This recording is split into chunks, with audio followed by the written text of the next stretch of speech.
Look, I think it's about setting the tone early in terms of the way, I'm keen for Pakistan to play white ball cricket. I think we're all aware of the current rankings in terms of how where Pakistan is ranked, and I think, for such a proud nation, we know that needs to improve. So for me, it's about, as I said, setting the tone around the style of play, making sure we find players that suit that style of play, and then becoming very good at it. So really looking forward to getting that started. What your thought about Babar Rizwan? Both very fine players. Both of those players you've mentioned will be involved in the wider squad, and those meetings will take place. Some have already taken place with players that aren't in the squad around the expectations we have around the way we want to play the game. We want to play a fast-paced game, so it's making sure that those players that aren't involved doesn't mean they're out of contention, but it means that they need to improve in certain areas. So, Babar is well aware of that, and he's making some good strides to improve. What would be your first area of target? Like you mentioned, the ranking and also some other stuff. So, what is your area of target, which you're going to improve the first priority? Look, it's not getting too far ahead of ourselves in terms of, the rankings will come in time. For me, it's about committing to the way we want to play. We want to play a modern style of cricket.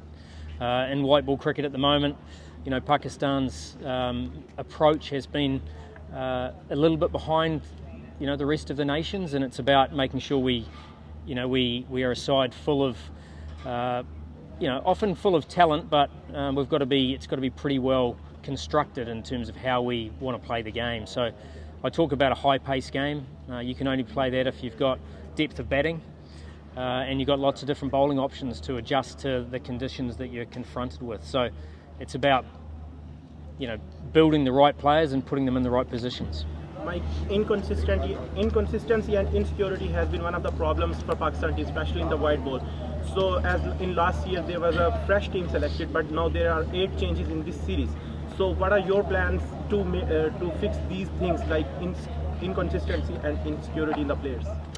Look, I think picking fresh players is great, but there's got to be a real plan around what that looks like. And as I said, we've been really clear around the style of play we want, and then it's about picking players that can do that. It's not about just being aggressive; it's about being smart as well, and making sure that we pick players to do roles that they've already been good at in different, whether it be different levels. And making sure that the way they play suits the role that we want them to play. Only then we can be consistent with the selection. Mike, what sort of powers you have as a head coach? Do you have a role in selection of the squad? Did you talk to the selection committee? And how long you are here for Pakistan? Can you explain the contract? How many years? Yeah, so look, I'm part of the selection committee. So I was part of the selection committee that picked a slightly wider squad, and then the coach and the captain finalised the 15 from that squad. So obviously I'm a big part of that. I'm here as the white ball coach for 2 years. That's my term, and within those 2 years, there's going to be just slightly more than 2 years. There's going to be 2 World Cups. So it's an exciting time. Obviously T20 World Cup and a One Day World Cup. But as I said, we know we have to start that change now, very much looking forward to it. How do you rate Bangladesh team as an opponent, and who do you think is the key factor for Bangladesh? Oh, look, Bangladesh in these conditions are always challenging. I've obviously been to Bangladesh many times, and in their own conditions they're challenging. I think their seam bowlers have improved dramatically over the last few years from where they were, so they certainly got seam bowlers that can challenge any side with a new ball. Not as reliant on spinners. I think they bat a lot deeper now. I think they're well led. Look, there are so many players that I'm not going to target one in particular. Obviously, we've got our scouting in place, but we won't be taking anyone lightly, that's for sure. Yeah.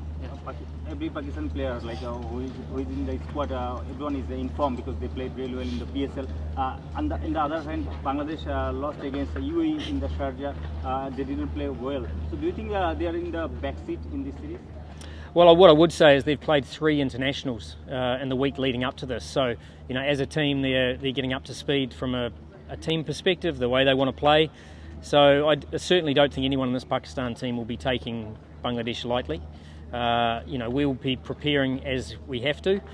Sure, we've come off the PSL, but we also haven't played as a team yet. So, yeah, very much keen to start the way we want to continue. Last question. Mike, we have seen Pakistan top crop, especially the youngster in the PSL and being a head coach of the Islamabad United. Our target is the T20 World Cup, and it's the building process which will start from this series. So, how much you are confident to build a fighting team for the World Cup?